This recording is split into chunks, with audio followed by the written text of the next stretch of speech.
ท่านผู้ชมมาเบิ่งข่าวนี่คนลาวก็แห่ขอบใจทั้งฝั่งไทยอีกแล้ว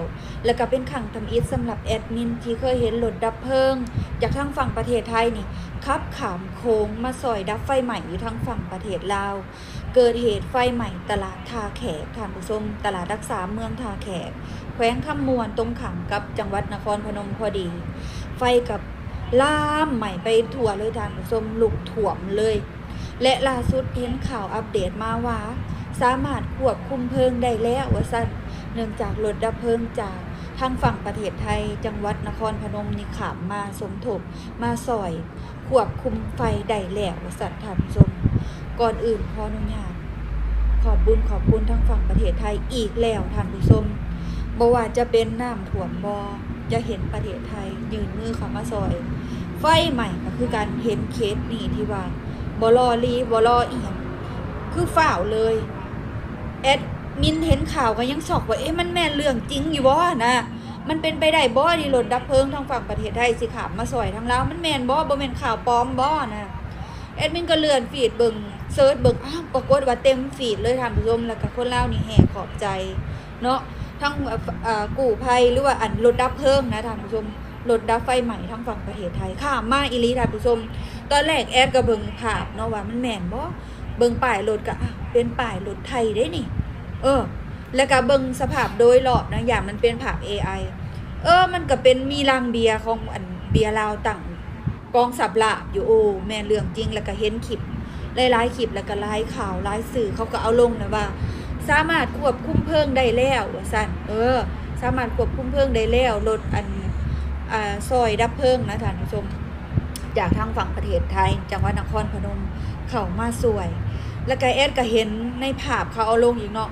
มีหลายคันเลยท่านผู้ชมมีหลายคันเนาะบ่ได้มีแค่1-2 คันจังซี่มีหลายคันเลยแล้วก็บ่แน่ใจว่ามีจักคันกันแน่แล้วก็ไปเบิ่งอีกคลิปหนึ่งเนาะนี่จังได้แน่ใจว่าเขาเจ้าข้ามด่านมาจริงๆนี่ท่านผู้ชมนี่ข้ามด่านมาจริงๆเมืองโลดนี่ข้ามด่านเลยนี่ด่านสากลมิตรภาพเด็กด่านสากลมิตรภาพไทยลาวแห่งที่3เด็กข้ามโค้งมาดงมาซอยพี่น้องทางฝั่งลาวไปเบิ่งคอมเมนต์ของคนลาวต่อกับเรื่องนี้ผู้นี้ว่าขอบคุณครับรถดับเพลิงจากทางฝั่งไทยเขามาสวยคนลาวผู้นี้บอกว่าเห็นแล้วอบอุ่นใจพี่น้องไทยนำใจงามเดินทางข้ามของมาสวยดับไฟที่ตลาดรักษาขอบใจหลายๆเด้อขอบคุณเด้อพี่น้องทางฝั่งไทยส้มเซยเด้อเพื่อนบ้านกันต้องหักกันลาวไทยพี่น้องกันเยี่ยมเลยครับสื่นส้มขอบใจเด้อก็มีบางคนเขามาคอมเมนต์เนาะ ย่ำเขาว่าซอยอย่างสิก็พี่น้องมาจังนึงก็ด่าเขาจะสิบอกให้นะท่านผู้ชมมันมีทั้งคนดีและก็คนบ่ดีนะต่อให้เฮาสิดีหล่นฝาก็ยังมีคนที่เห็นต่างมันเป็นเรื่องธรรมดาปกติแล้วก็เป็นปกติของไทยของเราบ่ว่าเฮาสิผิดกันในเรื่องใดๆก็ยังถือกันคือเก่าเมื่อกับพี่กับน้องเนี่ยด่ากันปล่อยแซงแบ่งเว้นกันสุดท้ายก็ยังบ่วิตบ่พ้นกันคือเก่าเป็นพี่น้องกันเด้อซั่นเนาะแอนยังว่าไทยลาวนี่บ่เพียงเป็นแค่พี่น้องกันเลยไทยลาวเป็นผัวเมียกันเด้นี่นะประเทศผัวเมียกันเด้นี่นะเนาะบ่คือกันกับเพื่อนบ้านประเทศอื่นเนาะท่านผู้ชมนอกเรื่องไปแล้ว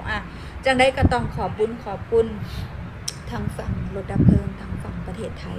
ที่ดัดดลขังโค้งมาซอยคนลาวเนาะคนลาวรู้สึกซาบซึ้งยิ่งคนผู้ใดมันบ่ทราบไทยใหม่ตลาดรักษาท่าแขกแขวงคำมวนสุโคนใหม่แท้ใหม่ว่าไปตาอีตุนแม่ค่ะสาวขายตีพวกเครื่องพวกของนะสุคนปู่เอาทันกับทันปู่เอาบ่ทันกับเสียหายหลายเลยแหละสุคนพี่น้องไทยข่อยมาสวยเรือคนลาวอีกแล้วสุคนมาสวยเรือไทยใหม่อยู่ที่เมืองท่าแขกแขวงคำมวนตลาดรักษานะสุคนตอนนี้นะพี่น้องไทยเฮานะคะขี่รถข้ามแม่น้ำคลองมาเลยข้ามพัวมิตรภาพแห่งที่3มาเลยนะสุคนเป็นอย่างที่แบบว่าเป็นภาพดีๆอีกแล้วสุคนซื่นจิตซื่นใจของคนลาวอีกนะสุคนที่มีพี่มีน้องเป็นคนไทยนะเหตุการณ์อีกอย่างต่างๆนานาบอกว่าน้ำท่วมบอกว่าไพ่ใหม่คือจังสี่นะสุคนประเทศไทยก็เป็นประเทศแรกที่เข้ามาก่อนหมู่นะคะเข้ามาสวยเรือประเทศลาวนะสุคนบอกเคยถิ่มบอกว่าเหตุการณ์ยังขอให้ประเทศลาวขอความสวยเรือไปประเทศไทยเพิ่นก็จัดทีมงานของเพิ่นมาสวยแบบทันใจเลยนะสุคนเห็นแล้วล่ะกับแบบปราบ ปลื้มใจนะข่อยเว้าคำนี้ได้เลยนะข่อยหักประเทศไทยข่อยหักคนไทยข่อยหักคนไทยตรงที่แบบว่าบ่ทิ่มคนลาวบ่ได้ย่องเพิ่นบ่แม่นว่าเพิ่นมาซอยเฮาเลยเว้าเอาหน้าบ่แม่นเด้อทุกคนเพิ่นมีน้ำจิตน้ำใจอีหลีเห็นบ่นี่ทุกคนรถดับเพลิงมาตั้ง4คันถึงเหตุการณ์นี้มูลค่ามันจะเสียหายหลายนะทุกคนมันเป็นอีหยังที่แบบว่าอย่างน้อยๆเฮายังได้แบบหับความสวยเหลือแล้วก็หับน้ำจิตน้ำใจจากคนไทยจากพี่น้องคนไทยที่แล่นข้ามแม่น้ำของเขามาสวยมีพี่มีน้องเป็นคนไทยนะทุกคนคนอื่นเขาสิคิดอย่างใดก็สร้างเนาะทุกคนแต่สำหรับข่อยหักคนไทยแล้วก็หักประเทศไทยสุดใจเลยแหละทุกคนขอแสดงความเสียใจกับผู้ที่แบบเสียเครื่องเสียของอยู่ในตลาดครั้งนี้เด้อขอให้ทุกคนสู้ๆแล้วกันขอเป็นกำลังใจให้ทุกทีมงานของประเทศไทยหรือประเทศลาวที่เฮ็ดเวียกร่วมกันนะทุกคนดีใจแฮงที่ได้เป็นพี่เป็นน้องกับคนไทยนะทุกคนไทยต่างมีน้ำใจแหละค่ะเป็นมิตรที่ดีอีหลีกับคนลาวนะทุกคนพวกเฮาจะบ่มีวันลืมมิตรภาพอันที่ดีงามของคนไทยที่เข้ามาสวยเหลือแล้วก็ยิบยื่นทุกอย่างที่แบบว่าสามารถสวยได้เพิ่นก็สวยเนาะทุกคนสุดยอดเพิ่นเป็นพี่น้องที่ดีอีหลีเด้อทุกคนคนไทยสุดยอดอีหลี นี่แหละนะครับทุกคนนั่นก็คือเมื่อว่า